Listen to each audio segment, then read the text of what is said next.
All righty, who here is to blame for the problems of the world? I mean, in this room. Okay, at least you admit it. Most people in this country and around the world are well aware that humanity has some pretty dang serious problems. Corruption and war and financial problems and crime and violence and all sorts of not so fun things. Almost none of those people think that their own belief systems are the cause of it or even contributing in any way. But if we have those problems, and we do, and nobody thinks that their beliefs are part of the problem, some of those people must be wrong. But there seems to be an almost universal assumption that people who mean well, people who are trying to be good and do the right thing and trying to make the world better, well, they can't possibly be part of the problem. But they absolutely are, almost all of them. Now, it's not because they're malicious or evil or trying to ruin the world, but it's because they believe things that were pounded through their heads over and over and over again, manipulated into their thought patterns without even noticing, like Howard was mentioning. And it vastly influences how they behave and what they think and how they talk and how they act. And very few people bother to question such things or even notice them as beliefs. They just think, oh, I just see reality as it is. And they don't get how much their perception of reality has absolutely nothing to do with reality. The title of this talk is Rebooting Humanity. Instead of assuming that things should mostly be the way they are with a little bit of reform that politicians love to talk about and tinkering here and there, let's do a thought experiment here, starting from scratch to consider some very fundamental principles and concepts. Now, you can't really examine society without examining the strange beast that is political power and legal systems and government. But who isn't sick of the inane, constant political rhetoric by now? Well, we're going to keep things very simple and literal here because most political discussion is a steaming stew of dishonest euphemisms and vague fluff and emotional noise, topped off with a pile of absolute bullcrap. If elected, I will enact a policy of diverse opportunity and progressive equality by way of growth and compassionate assistance. Okay, what does that actually literally mean? I'm going to take these people's money and give it to those people so those people vote for me. So we're going to actually be literal today. We're not going to go into the fluff. We're going to directly, specifically, accurately describe reality. And we're not going to be bickering over which politicians we think are slightly less slimy than the other politicians. We're going to go back to basics and look at some principles. So here's the thought experiment. I want you all to imagine that we're forming our own little town somewhere. It's just us. Now we're going to throw in a couple hundred other people because it's going to be a pretty small town if we don't. So we'll just throw in a couple hundred other people that we don't know.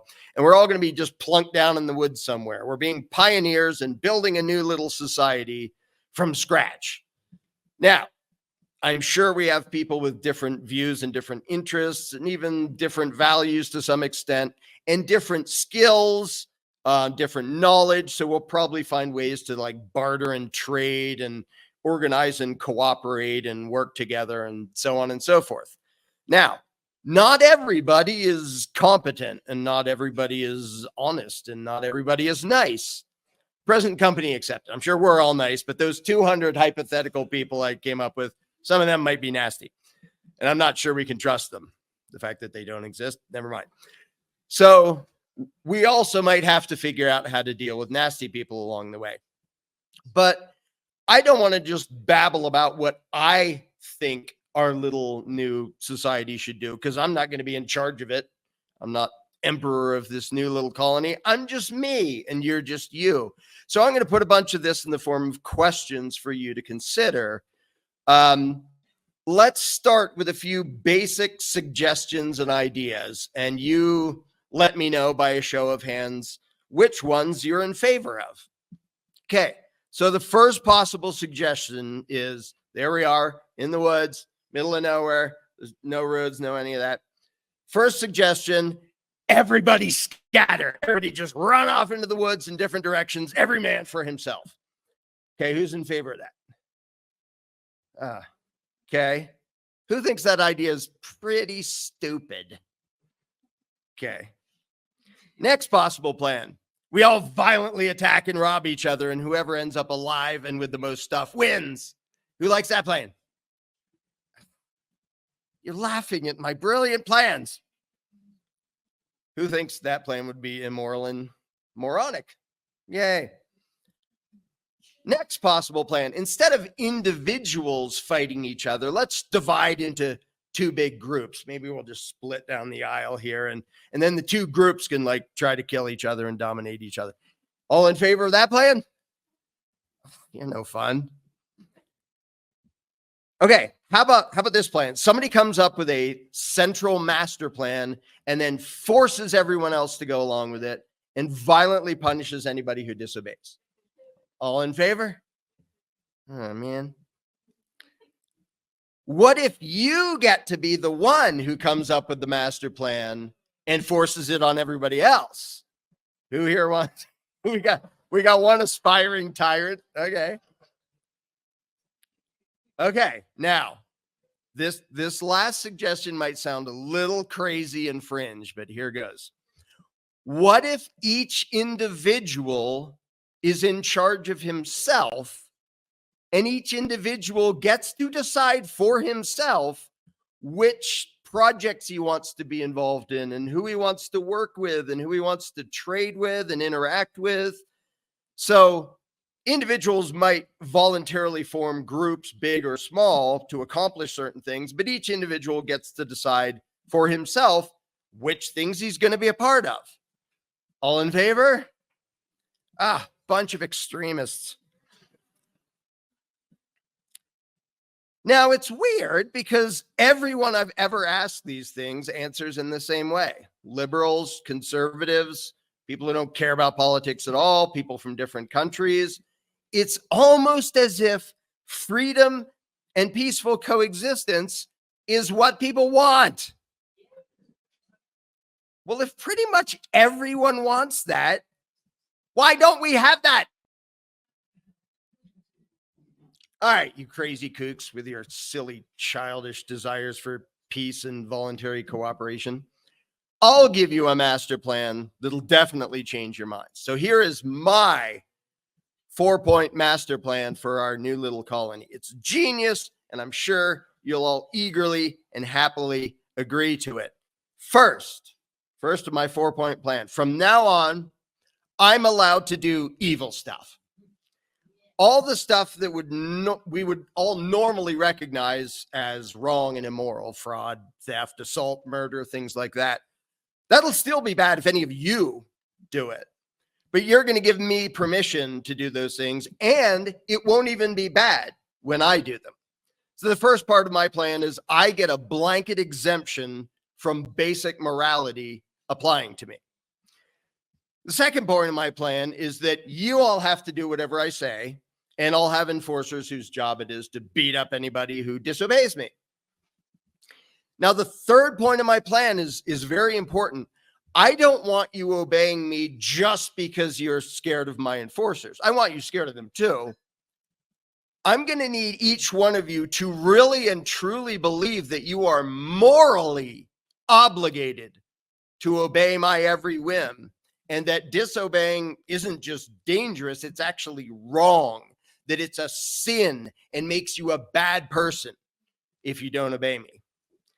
Now, the fourth and final point of my genius plan is that I get to change my mind whenever I want. I make up new commands and demands whenever I feel like it, change the rules whenever I want to.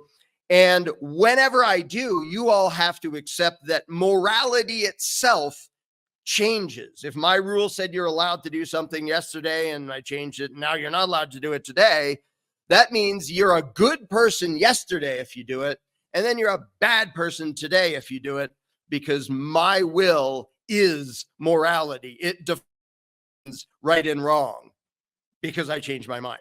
And in case you were wondering, I can make different rules for different people and different rules for different places, different rules for different times. I can basically do whatever the hell I want. And if you don't like it, your only proper and civilized recourse in our new society is to pitifully beg me to change the rules that you don't like. And if I don't change them to what you want, and I pretty much never will, well, sucks to be you. You'll obey and you'll like it. All in favor of my 4-point plan. Come on, just give me unlimited power over everyone and everything, and I will be your savior. No takers. Now, I trust that everyone watching at home immediately recognized that my proposed plan is laughably stupid and, in fact, downright demented and insane. Hopefully, you also knew that I was kidding. But here is where things might get a little bit uncomfortable for some people, because leaving our hypothetical new society and getting back to the real world here, if you vote for any political candidate or party, if you believe in and support any government of any size, of any type, democracy, constitutional republic, monarchy, whatever, then you already have given your blessing to exactly the plan that I just described. Now, that's not an exaggeration and it's not hyperbole. It's literally true, but I expect exactly no one who wants government to actually believe me yet.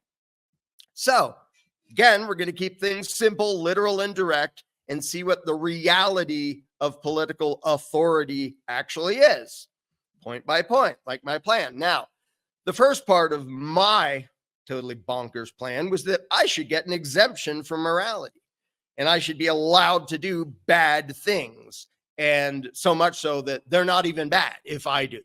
Still bad if anybody else does them. But come on, that's certainly not what government is it? Well, let's see.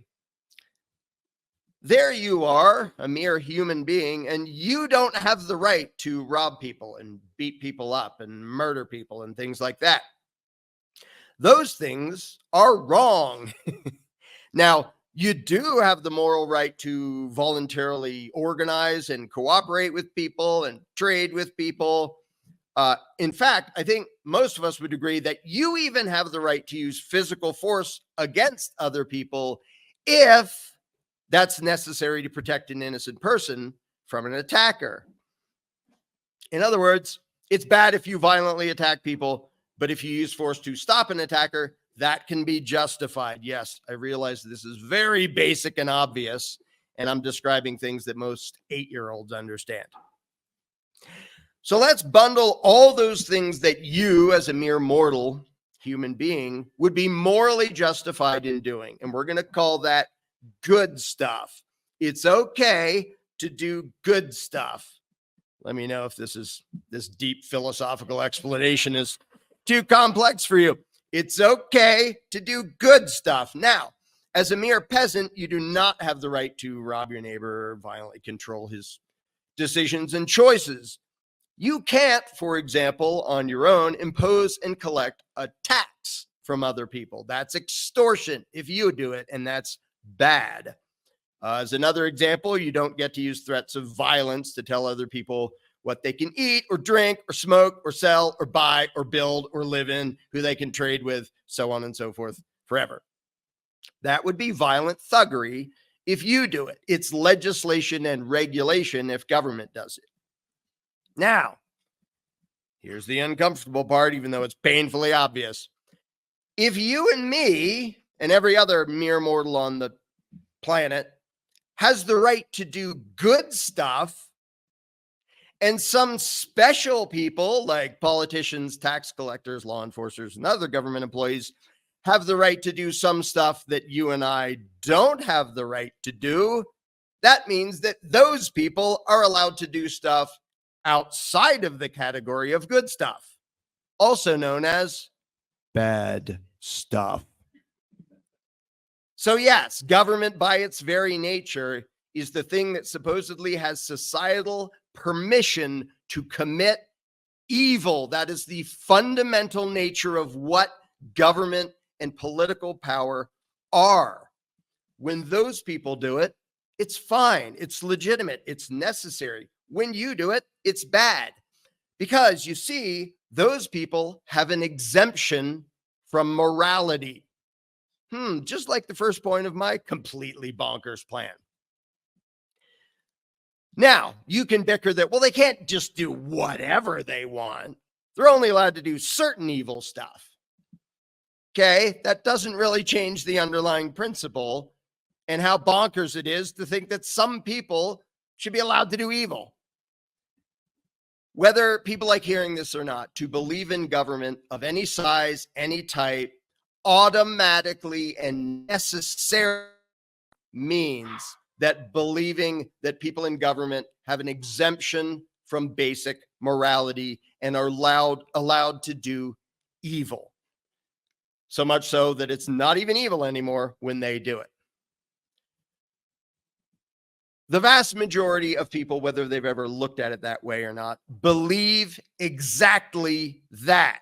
They believe that some people, those in authority, have an exemption from morality to one degree or another. And that's absolutely insane and also horribly dangerous and destructive, as several 100 million people murdered by their own governments in the last 100 years kind of demonstrates. Now, I'm going to bundle together the next 2 points of my bonkers plan that I get to boss you around and have my enforcers beat you up if you disobey. And 2, you can't just disobey out of fear. You have to feel like I have the right to control you and that you are obligated to obey me. As it happens, that is quite literally what the word authority means. Authority does not mean the ability to control somebody by force. Most of us have that. If you have a gun, hey, I can make this person do things. But that's bad. Authority means the right, the moral right to control people, not just the ability. So if you believe in political authority at all, regardless of type or size, then you have to believe that certain people have the right to do immoral stuff and control people, and that it's immoral for people to disobey them. I mean, you wouldn't want to be one of those despicable lawbreakers, would you? That isn't just dangerous, it's bad, right? Obeying the law is good, disobeying is bad. How many zillion times have we all heard that? Okay, well, what is law? It isn't just don't rob people and don't murder people. Well, law is how the duly elected congressional representatives enact the will of the people by way of the... No. As I said, we're not going to do the bullcrap euphemisms and vague rhetoric. What literally is this thing called law? Now, there's laws of physics and stuff. We're not talking about that. That's actual physical reality. Law is a and commands backed by threats of violence. A bunch of politicians did some rituals, put some words on paper, declared it to be law, and then they send violent armed enforcers after anyone who's caught disobeying. That is the obvious, literal, undeniable reality. But even just phrasing it honestly and literally makes a lot of people uncomfortable. That's because when the reality of the situation is clearly expressed, everyone can see the obvious evil and insanity of it, which is why they have to talk in all the fluff. And just like you all saw the insanity when that was part of my brilliant plan for our new colony, everybody who hears it described literally goes, "Ew, that's not what I want. Why do you keep voting for it?" The difference is anybody who hears me suggest it knows that I'm kidding, I hope. But the vast majority of human beings on this planet have been indoctrinated from birth to believe that when the exact same thing is done by way of long-standing official traditional political rituals, then it must be legitimate. It must be righteous. It must be sane. It must be necessary. It's not. Now, the fourth and final point.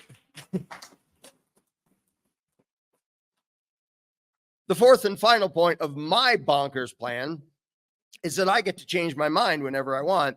And when my rules change, morality changes with it. That's how powerful I am. Even if my commands and demands are arbitrary and constantly changing and different at different times and in different places and for different people, you are always bad if you disobey me, and you are always deserving of whatever punishment me and my enforcers dish out if you disobey. That was my plan. Okay. How does that compare to government? In this country, in the beginning, drinking alcohol was legal. Then alcohol prohibition happened and it became illegal, against the law. Then later it became legal again. Therefore, to believe that obeying the law is a moral imperative, you have to believe that morality changes when the politician scribbles change. You're a perfectly fine, upstanding citizen one day, but then, even though you didn't change anything about what you were doing, the next day, you're an immoral, despicable criminal because some new law was passed, some new substance was outlawed, some new firearm restriction was enacted, some new random obscure regulation change that you didn't even know about happened relating to your field of work. So you accidentally and unknowingly became a bad person by doing the same stuff you've done for years after some new arbitrary crap was spewed out by some bureaucratic parasite you've never heard of. And we're supposed to believe that this is a legitimate and sane way to view reality. To believe that right and wrong can change based on the whims of corrupt political parasites. So, of course, I trust all of you every night read the Code of Federal Regulations before you go to bed.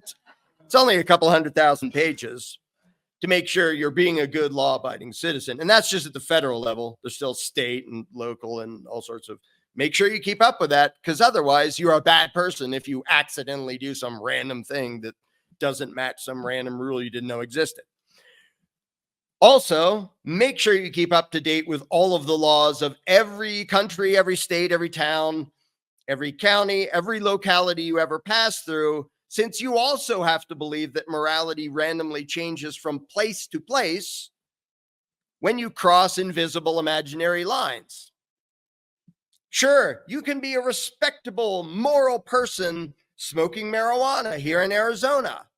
But if you do the exact same thing 100 miles north of here, over that magic line between Arizona and Utah, then you would be a despicable criminal and lawbreaker, deserving of the violent assault and caging that will be inflicted upon you if you get caught, you horrible villain. You have to believe this if you believe in political authority. And it's bonkers. Now, when we were imagining our new little colony in the woods, you all thought that my suggested plan with me as all-powerful tyrant with be evil was a stupid plan. In fact, you kind of chuckled at it, which I was kind of offended by. And so would pretty much everyone else on the planet. So why, when those in government do the same thing, do most people accept it and think it's legitimate and even essential for society? Now, for our little society in the woods, I could modify my plan slightly, so I'll let you choose between two power-happy megalomaniacs, so you can decide which one of those two, me, and I'll pick the other one too and make sure he's equally power-happy and stuff. You get to choose which one of us will violently rob and dominate you. You're still going to be dominated and robbed and extorted and controlled and bossed around and all that fun stuff. But hey, if you get to pick which person abuses and victimizes you, that makes it okay, right? Again, in the setting of my plan, nobody would accept such lunacy. And yet most of the world praises democracy as the ultimate height of civilization. as long as the human livestock is allowed to bicker over who violently subjugates and exploits them, well, that's as good as it gets, right? We choose our abusers, so that counts as being free, right? No, it doesn't. Duh. Now, I must make a brief tangent here into the realm of human psychology, because most people, having been raised to believe in government and political authority, have been taught that good people happily and proudly pay their taxes and obey the law, and including thousands of arbitrary random laws we can't possibly keep track of. They don't want to have to question their entire view of reality, because that's uncomfortable. Usually it's not very fun. In fact, for the vast majority of people I know who are now voluntarists, myself included, it was an awkward, uncomfortable process to look at my own belief system and go, do I really believe? Why would I believe that? That doesn't make any sense. It took me years to just go, that doesn't make sense. Because when someone's deeply indoctrinated into a belief, doesn't even recognize that it's a belief, it's really uncomfortable to actually look at it. So what some people are going to do when they hear this dangerous extremist rhetoric I'm saying up here, when I'm questioning the need for a violent parasitical ruling class, I mean legislative representative government, their brains are going to start throwing excuses at it for why our system isn't like what I described, and how this is a free country, and government here represents the people and serves the people and is just doing the will of the people. And even if it kind of sucks, it's still the best around, and all sorts of other dogmatic hogwash. So I would humbly ask anyone listening to this to try not to go into knee-jerk emotional excuse-making mode.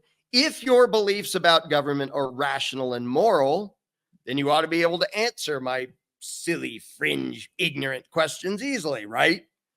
If I was up here suggesting that 2 + 2 = 5, you wouldn't have to get emotional and storm out of the room. You could, I hope, calmly demonstrate my error. So, to keep things simple, let's do this. Imagine that you get to decide your ideal government. For some reason, everyone else in the world has agreed to have you put together what you think would be the ultimate, most effective, fair, and efficient form of government. The world is counting on you to reboot humanity. All these problems we're seeing, you can save the day by deciding what government we should have. So we don't need to complain about what government is right now, and we don't need to get stuck bickering over political parties and candidates, because for this little mental exercise, you get to decide it all by yourself. The structure of government, the way it functions, who gets to hold various positions of power, all of that is completely up to you and only you. We're completely overhauling society, and you get to be the political architect, the master planner, the one in charge, anything you want. So, with that in mind, I have some questions for you about how things would be under your ideal political system and government, not under the mess we have now. Now, you don't have to answer out loud, just think about it. Maybe you'd have your government focus on doing inherently justified stuff like organizing defense to protect the innocent from aggressors and to protect the country from scary invading armies and stuff. I mean, what could be wrong with that? So you hire and train a bunch of righteous, brave, strong people who can defend us all from the bad people. Sounds good. Okay, I have 2 questions. First, do you force people to fund your version of protection, whether they want to or not?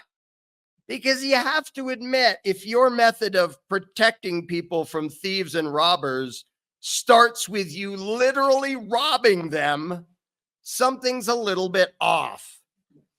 And that's what every government does by way of taxation. We will protect and serve you, but first we have to take a bunch of your money and hurt you if you don't hand it over for your protection.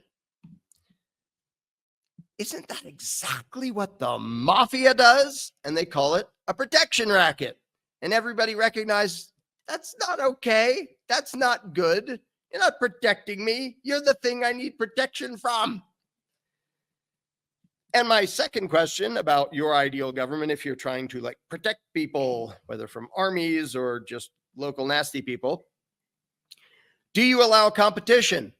If someone else shows up offering protection services to people who want to purchase those services, do you let them? If defending people is inherently righteous and someone else can do a better job than you and your government at a lower price, are you going to send armed thugs to forcibly shut them down and stop them from doing that?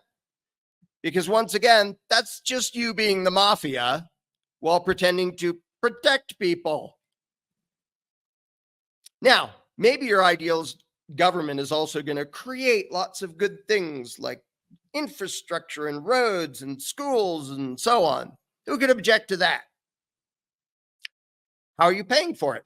Are you politely asking people to donate? Or will you be using the force of government to make people fund these plans of yours, whether they want to or not? Because if you're doing that by way of taxation, that's not you generously giving anyone anything. That's you spending other people's money without their permission and then expecting them to be grateful for that.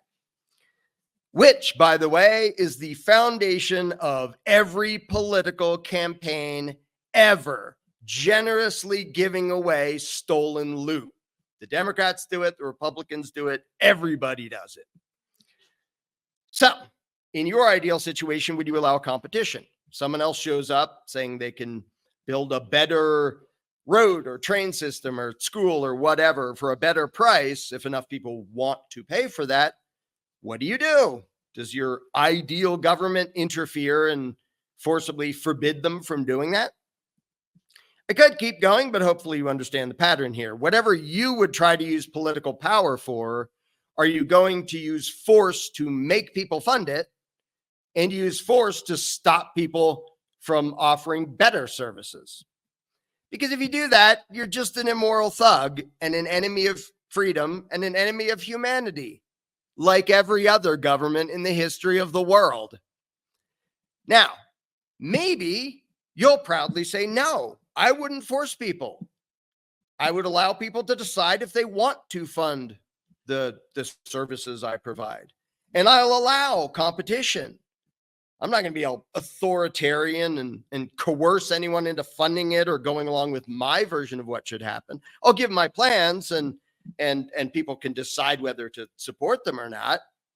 But I'm not going to threaten to beat them up or cage them or take their money. Okay, if that's your attitude, first of all, good for you. I commend you for your moral principles and your respect for other people's freedom. I would, however, point out that if you do that, you aren't describing or planning government anymore. Now you're just doing stuff you already had the right to as a mere peasant. You're coming up with ideas, seeing who wants to go along with them or be involved or help make that happen. By not forcing people to go along with your agenda, you gave away your power and you stopped being government. Again, good for you. But that would demonstrate that your ideal preferred government is zero government. And instead, voluntary organization and cooperation. That happens to be mine too. Okay, brace yourself for the scary part, because there's a word for not having a violent parasitical ruling class. The word is anarchy, which literally means rule by no one. Monarchy is rule by one person, oligarchy rule by a class of people, anarchy rule by no one. It doesn't mean no cooperation, doesn't mean everyone scatter and run off into the woods. Doesn't mean every man for himself, doesn't mean no organization. It only means that nobody has special rights. Nobody has an exemption from morality. In short, to be an anarchist literally just means that I don't think anyone should be given societal permission to be evil. That is all that it means. Why is that seen as extreme by so many people? Now, that's definitely not what you'd think anarchism means if you base it on how the state propagandists talk about it in the media. It's chaos and mayhem. Who benefits from people thinking that not having a ruling class means chaos and violence and mayhem? Maybe people who want to rule you? At the beginning of this extremist rant, I asserted that a whole lot of basically good people, as a result of their beliefs, are actually a huge part of the problem. To be blunt, the belief in authority tricks otherwise decent human beings into becoming agents of evil. And I do not use that word lightly. Back to you coming up with a master plan to impose on the world. If you really and truly believed that you had every moral right to forcibly control and extort and dominate the rest of humanity, would you treat them as equals? No. Would you commit a bunch of immoral authoritarian oppression? Yeah. Why wouldn't you? If you have the right to rule and everyone else has the obligation to obey you, then you don't view them as equals. You don't view them as free, self-owning human beings. You view them as livestock. And that's exactly how everyone in political power necessarily views you. If someone thinks they have the right to tax you and control all sorts of decisions and behaviors, if they sought out a position of power from which they can dominate you, then they do not view you as an equal. They view you as a subject. Now, we've been bombarded our entire lives with all manner of rhetoric and mythology designed to hide the true nature of this arrangement. We're told that government is how we as a people make the decisions for. No, it isn't. Well, it's a body that represents us and carries out the. No, it's not. It's how we all get together to. Or no, it isn't. Setting aside the silly mythology we were all taught to mindlessly parrot, what actually is government? And this is key because when people recognize what it is, they don't want it anymore. It's a bunch of mere mortal human beings wielding political power, telling the rest of us what to do, what not to do, telling us how much money we have to give them, and how much of the fruits of our own labor they will let us keep, and sending armed enforcers after us if we disobey any of their arbitrary commands. That's what government actually, literally is: a violent, immoral, parasitical ruling class. But wait, because the problem isn't even the politicians, as slimy and corrupt as they are.